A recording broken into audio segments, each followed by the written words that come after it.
నమస్కారం అండి. రీసెంట్ గా జడ్చర్ల ఎమ్మెల్యే అనిరుద్ రెడ్డి మళ్ళీ ఒకసారి పవన్ కళ్యాణ్ గురించి మాట్లాడడం జరిగింది. ప్యాకేజ్ ఇస్తారు, చంద్రబాబు నాయుడు ప్రొడ్యూసర్ గా, లోకేష్ ని కో ప్రొడ్యూసర్ గా ఆయన ఎన్నికల్లో గెలిచిండు అన్నట్టుగా పవన్ కళ్యాణ్ గురించి ఆయన మాట్లాడడం జరిగింది. దీనిపై మీరు ఏమంటారు? కాదు, అనిరుద్ రెడ్డి అనేవాడు అసలు బుర్రుండే మాట్లాడుతున్నాడు. అసలు ఎమ్మెల్యే ఎలా అయ్యాడో నాకైతే అర్థం కావట్లా. ఇంత కుసంస్కారి, సంస్కారం లేనటువంటి వ్యక్తి అనిరుద్ రెడ్డి పవన్ కళ్యాణ్ గురించి అనుచితంగా వ్యాఖ్యలు చేయడం చాలా రోజుల నుంచి వింటున్నాం. ఒక సంస్కారంతో మాట్లాడుతున్నాడా, లేకపోతే అతని జీవితం అంతా వాస్తవంగా అంత బలిపేంటి నాకు అర్థం కావట్లా. ఆయన ఆంధ్ర నాయకుడు అంటాడు, వీడు తెలంగాణ నాయకుడా? బుర్ర లేకపోతే సరే, బుర్ర ఉండక్కర్లా. మాట్లాడేటప్పుడు ఒక నాయకుడి గురించి మాట్లాడుతున్నాడంటే అది సంస్కారంతో మాట్లాడడం నేర్చుకోవాలా, అంతే తప్ప అసలు పార్టీ పెట్టింది పవన్ కళ్యాణ్ ఎక్కడ? తెలంగాణలో పార్టీ పెట్టినోడు తెలంగాణలో పోటీ చేయడానికి ఉండదా? మరి నువ్వెవడి పార్టీలో గెలిచావు?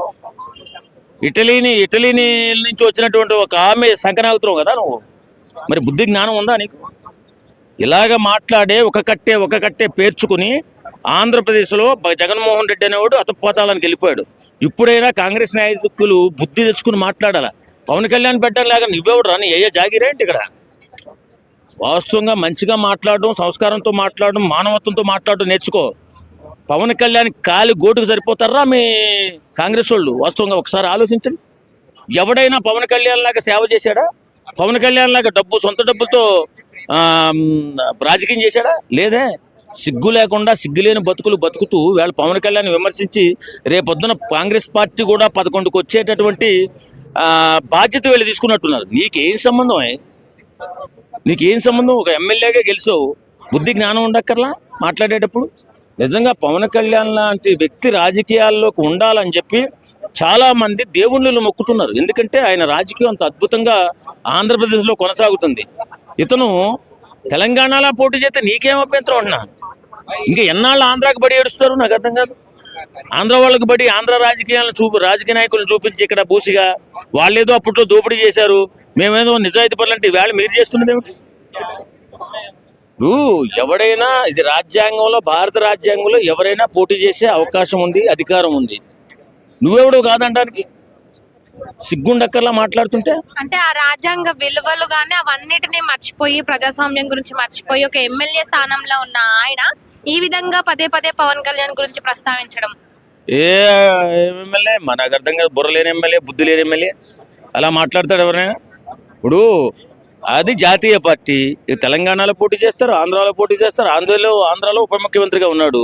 ఇక్కడ బీఆర్ఎస్ పార్టీ పెట్టుకున్నాడు ఎవరు, మన కేసీఆర్ గారు. ఇతర రాష్ట్రాల్లో పోటీ చేయాలనే కదా. ఇప్పుడు ఎంఐఎం ముందు ఇతర రాష్ట్రాల్లో పోటీ చేస్తుంది కదా. వాళ్ళందరికీ లేని అడ్డంకి మరి పవన్ కళ్యాణ్ గారికి ఎందుకు? బుర్ర లేకుండా ఈ ఏడుపు కాకపోతే ఏంటిది? ఇప్పుడు బీఆర్ఎస్ పార్టీ నుంచి పోటీ చేసుకోవచ్చు, కాంగ్రెస్ పార్టీ నుంచి పోటీ చేసుకోవచ్చు, బీజేపీ నుంచి పోటీ చేసుకోవచ్చు, టీడీపీ నుంచి పోటీ చేసుకోవచ్చు, మన జనసేన నుంచి పోటీ చేస్తే వీళ్ళకి ఏం అభ్యంతరం? కావాలని దేవుళ్ళ లాంటి పవన్ కళ్యాణ్ గారిని అనవసరంగా మాటలని అతపాతాళానికి వెళ్ళిపోవడానికి పునాది వేసుకుంటున్నారు వీళ్ళు కాంగ్రెస్ వాళ్ళు. ఇప్పుడే నేను చెప్తున్నా కాంగ్రెస్ నాయకులందరికీ కూడా, మీరు చట్టబద్ధంగా న్యాయబద్ధంగా మాట్లాడాలి. లేదు పవన్ కళ్యాణ్ అనాలే, పవన్ కళ్యాణ్ తక్కువ చేసి చూపించాలంటే ఫ్యూచర్లో మీ కాంగ్రెస్ పార్టీ ఎలా ఉంటుందో, మీ కాంగ్రెస్ పార్టీని ఎలా అతపాతాళం తొక్కాలో పవన్ కళ్యాణ్ గారు చూసుకుంటారు. ఖచ్చితంగా మీకు బుద్ధి వచ్చే రోజు ఉంటుంది. ఎందుకంటే రాజకీయాల్లో ఎవరు ఎక్కడి నుంచైనా పోటీ చేసే అవకాశం ఉంది, అధికారం ఉంది. నువ్వాడో చెప్పడానికి. కాబట్టి నేనేమంటానంటే, నువ్వు ఎమ్మెల్యేగా ఎలా గెలిచావురా బాబు? నీకు అసలు రాజ్యాంగం తెలియకపోతే ఎమ్మెల్యే ఎలా అయ్యాడో నాకు అర్థం కాదు. రాజ్యాంగ విలువలు తెలుసా? రాజ్యాంగ సిస్టమ్ తెలుసా? జాతీయ పార్టీ అది, కాంగ్రెస్ పార్టీ జాతీయ పార్టీ. వాళ్ళు ఎక్కడ, వాళ్ళ నాయకురాలు ఎక్కడో ఇటలీ నుంచి వచ్చింది. బుద్ధి జ్ఞానం ఉందా మాట్లాడేటప్పుడు? సిగ్గు ఉండాలి కదా. సిగ్గులేని మాటలు సిగ్గులేని బతికి అతపాతాలను వెళ్ళిపోవడానికి, కాంగ్రెస్ పార్టీ పతనం అయిపోవడానికి ఈ మధ్య కొంతమంది మంత్రులు, కొంతమంది ఇలాంటి ఎమ్మెల్యేలు నిష్కారణంగా పవన్ కళ్యాణ్ గారిని నిందించుకుంటూ వస్తున్నాడు. ఆయన వస్తాడు మళ్ళీ అసెంబ్లీ ఎలక్షన్ అప్పుడు, వీళ్ళ ఒక్కొక్కరిని తొక్కి నార తీసేటప్పుడు అప్పుడు తెలుస్తుంది పవన్ కళ్యాణ్ ఏంటి, పవన్ కళ్యాణ్ చరిష్మా ఏంటి. అలాంటి నాయకుడితో పెట్టుకుంటే ఇలాంటి బతుకొచ్చిందా అని చెప్పి జగన్మోహన్ రెడ్డి ఏడ్చినట్టు వీళ్ళు కూడా జీవితాంతం ఏడుస్తారు. అంటే ఇటు జనసేన పార్టీకి సంబంధించి ఇప్పుడు ఎవరైతే 336 మంది మున్సిపల్ ఎన్నికల్లో పోటీ చేస్తున్నారో అందులో ఎక్కువగా సామాన్యులే ఉన్నారు. అంటే ఒక మున్సిపల్ ఏరియాకి సంబంధించి ఒక అంధుడు అయి ఉండొచ్చు, లేదంటే ఇంకో దగ్గర చెప్పులు కుట్టుకునే వ్యక్తి అయి ఉండొచ్చు. అంటే సామాన్యులకు పెద్దపీట వేసే విధంగా జనసేన పార్టీ ముందుకు వెళ్తుంది. అంటే ఈ విధంగా సామాన్యులకు అవకాశం ఇస్తుంది కాబట్టి ఈ విధంగా కాంగ్రెస్ పార్టీ కానీ వీళ్ళు ఇలా చేస్తున్నారు అనుకోవచ్చా?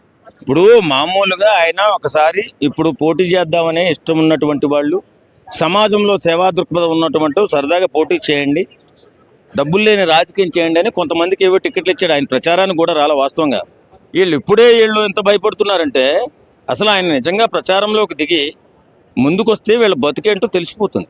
ఈ అనిరుద్ధ్ రెడ్డి అనే వాడు నిజంగా చెప్పాలంటే ఈ రెడ్డి అంటేనే మన రెడ్లు నాకు చాలా బాధేస్తుంది. పవన్ కళ్యాణ్ ఒక కాపు, అతన్ని తొక్కాలని చూస్తున్నారు వీళ్ళు. పవన్ కళ్యాణ్ చరిస్మా ఏంటో నెక్స్ట్ ఎలక్షన్లో ఖచ్చితంగా చూపిస్తాడు. ఈ కాంగ్రెస్ పార్టీకి నిజమైన గట్టిగా బుద్ధి చెప్పే వ్యక్తి పవన్ కళ్యాణ్. ఆయన వస్తాడు, వచ్చిన తర్వాత ఆయన ఏం చేస్తాడో వీళ్ళందరూ చూస్తారు. ఈ అనిరుద్ధ్ రెడ్డి అనేవాడు ఇక లాస్ట్ ఎమ్మెల్యేగా ఉండబోతున్నాడు అని అనిపిస్తుంది నాకు. నిష్కారణంగా అసలు నాలెడ్జ్ లేదు, బుర్ర లేదు దళితుడికి. ఎందుకు వస్తున్నాడో నాకేం అర్థం కాదు. కాంగ్రెస్ పార్టీ పతనానికి వస్తున్నాడా, కాంగ్రెస్ పార్టీ నాశనానికి వస్తున్నారా వీళ్ళంతా? అసలు ఆయన ప్రచారానికే రాకుండా ఏదో తమ్ముళ్ళు లాంటి వాళ్ళు, అన్నదమ్ముళ్ళు లాంటి వాళ్ళు, లేకపోతే కొంచెం వికలాంగులు పోటీ చేస్తుంటే ఎందుకురా బాబు? మీ ప్రచారం మీరు చేసుకోండి, మీ అధికారం ఉంది కదా, అని నిలబెట్టుకోండి, దాన్ని 10 మందికి సేవ చేయండి, సమాజానికి ఉపయోగపడండి. పవన్ కళ్యాణ్ గురించి ఏడకండి. ఏడితే మీకు ఆ ఏడిపే మిగులుతుంది.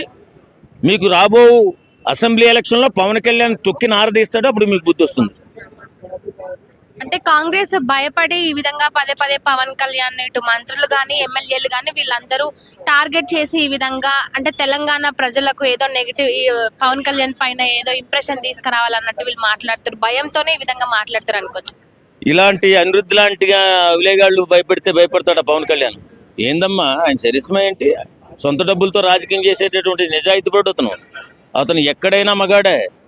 వీళ్ళకిలాగా ఆయన భయపడాల్సిన అవసరం ఏముండదు, వస్తాడు.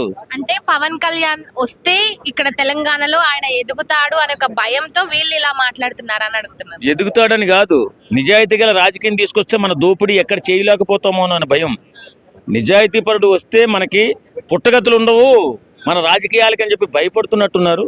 ఖచ్చితంగా ఆ భయం నిజమవుతుంది. ఎందుకంటే ఇలాంటి దళితులకి పుట్టగతులు ఉండవు. ఎందుకంటే నిష్కారణంగా నిందించడం. ఆయన వచ్చాడా, ప్రచారానికి కూడా రాలా, ఒక మీటింగ్ కూడా చెప్పలా, ఇలా కాంగ్రెస్ పార్టీ సరిగా పనిచేయట్లేదు అనలేదు, ఎవరిని ఏమనలేదు.